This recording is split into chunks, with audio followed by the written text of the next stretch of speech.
ಈ ಸಣ್ಣ ಪುಟ್ಟ ಮಕ್ಕಳು ಏನಾದ್ರು ಮನೆಯಲ್ಲಿ ಸ್ವಲ್ಪ ಬೈದ್ರು ಅಂತದ್ದು ಚಿಕ್ಕ ಚಿಕ್ಕ ಕ್ಷುಲ್ಲಕ ಕಾರಣಕ್ಕೆ ಆತ್ಮಹತ್ಯೆ ಎಲ್ಲ ಮಾಡ್ಕೊಳ್ತಿದ್ದಾರೆ. ನೀವು ಒಂದು ಹಿರಿಯರಾಗಿ ಏನ್ ಹೇಳ್ತೀರಿ? ಅವರಿಗೆ ಸ್ವಲ್ಪ ಬುದ್ಧಿವಾದ ಡೈಲಿ ಹೇಳ್ಬೇಕು. ಡೈಲಿ ಅಂತಂದ್ರೆ ನಮ್ಗೆ ಇದು ಡೈಲಿ ಹೇಳ್ಬೇಕ ಕೆಲಸ ಉಂಟು, ಅದು ಮಾಡಬೇಕು.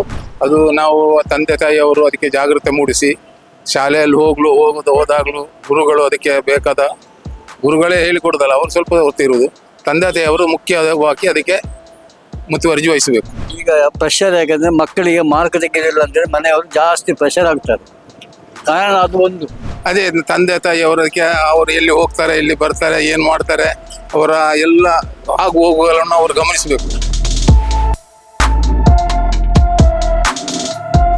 ಈ ಸಣ್ಣ ಪುಟ್ಟ ಮಕ್ಕಳು ಏನಾದ್ರು ಮನೆಯಲ್ಲಿ ಸ್ವಲ್ಪ ಬೈದ್ರು ಅಂತದ್ದು ಚಿಕ್ಕ ಚಿಕ್ಕ ಕ್ಷುಲ್ಲಕ ಕಾರಣಕ್ಕೆ ಆತ್ಮಹತ್ಯೆ ಎಲ್ಲ ಮಾಡ್ಕೊಳ್ತಿದ್ದಾರೆ. ನೀವು ಒಂದು ಹಿರಿಯರಾಗಿ ಏನ್ ಹೇಳ್ತೀರಿ?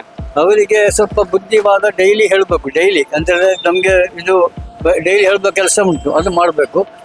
ಎರಡನೇದವರಿಗೆ ಸ್ವಲ್ಪ ದೇವರ ನಾಮಸ್ಮರಣೆ ಇದು ಸ್ವಲ್ಪ ಇದೆಲ್ಲ ಹೇಳಿಕೊಟ್ರೆ ಸರಿ ಆಗ್ಬೋದು ನನ್ನ ಅನಿಸಿಕೆ. ಯಾಕೋಸ್ಕರ ಇಂಥ ಸಣ್ಣ ಪುಟ್ಟ ವಿಷಯಗಳಿಗೆ ಆತ್ಮಹತ್ಯೆ ಪರಿಹಾರವ ಅಂತ ಅನಿಸ್ತದೆ? ಅಲ್ಲ, ನಿಜವಾಗಿ ಅಲ್ಲ, ಸೊಲ್ಯೂಷನ್ ಉಂಟು ಎಲ್ಲದಕ್ಕೂ. ಕೂತ್ಕೊಂಡು ಮಾತಾಡಿದ್ರೆ ಎಲ್ಲ ಮುಗೀತದೆ.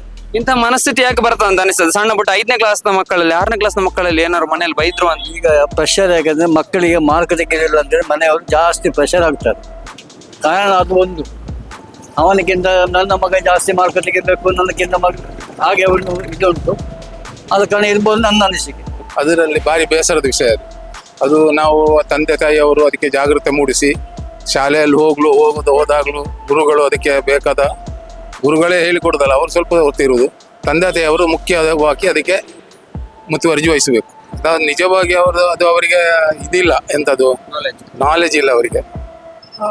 ಇಲ್ಲದ್ರೆ ಅವ್ರು ಹಾಗೆ ಮಾಡೋದಿಲ್ಲ. ಹಾಗೆ ಒಂದು ಚಿಕ್ಕ ವಿಷಯಕ್ಕೆಲ್ಲ ಹೋಗಿ ಜೀವ ತಗೊಳ್ಳೋದು, ಚಾಕ್ಲೇಟ್ ಕೊಡ್ಲಿಲ್ಲ, ಬೈಕ್ ಕೊಡ್ಲಿಲ್ಲ, ಅದು ಕೊಡ್ಲಿಲ್ಲ, ಅದೆಂತೇಳಿ ಎಂಥದ್ದು ಅದೆಲ್ಲ ಚಿಕ್ಕ ಒಂದು ಸಂಕುಚಿತ ಮನೋಭಾವನೆ ಅವರಿಗೆ. ಮುಂದಕ್ಕೆ ಬದುಕಬೇಕಾದ ಮಕ್ಕಳು ಈ ಸಣ್ಣ ವಯಸ್ಸಿನಲ್ಲಿ ಈ ತರ ಮಾಡಿದ್ರೆ ಮುಂದೆ ಸಮಾಜದ ಗತಿ ಏನು ಅಂತ ಅನಿಸ್ತದೆ? ಅಧೋಗತಿ. ಯಾವ ರೀತಿ ಜಾಗೃತಿ ವಹಿಸ್ಕೊಳ್ಬೇಕಂತ ಹೇಳ್ತೀರಿ? ಅದೇ ತಂದೆ ತಾಯಿಯವರಕ್ಕೆ ಅವರು ಎಲ್ಲಿ ಹೋಗ್ತಾರೆ, ಎಲ್ಲಿ ಬರ್ತಾರೆ, ಏನು ಮಾಡ್ತಾರೆ, ಅವರ ಎಲ್ಲ ಆಗು ಹೋಗುಗಳನ್ನು ಅವರು ಗಮನಿಸಬೇಕು. ಸಾಯಂಕಾಲ ಬರುವಾಗಲೂ ಮಕ್ಕಳು ಬರುವಾಗ ಗಮನಿಸಬೇಕು.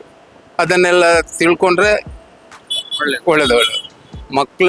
ಮಕ್ಕಳು ಬಾಳಿ ಬದುಕಬೇಕು, ಅವರು ದೊಡ್ಡ ಜನ ಆಗಬೇಕು, ಅವರ ಇದು ಜಾಗದಲ್ಲಿ ಹೋಗ್ಬೇಕು ಅಂತ ಹೇಳುವುದು ತಂದೆ ತಾಯಿಯವರ ಆಸೆ ಇರ್ತದೆ. ಅದನ್ನು ಈ ಮಕ್ಕಳು ಏನು ಮಾಡ್ತಾರೆ, ದುರುಪಯೋಗ ಮಾಡ್ತಾರೆ ಅದನ್ನು.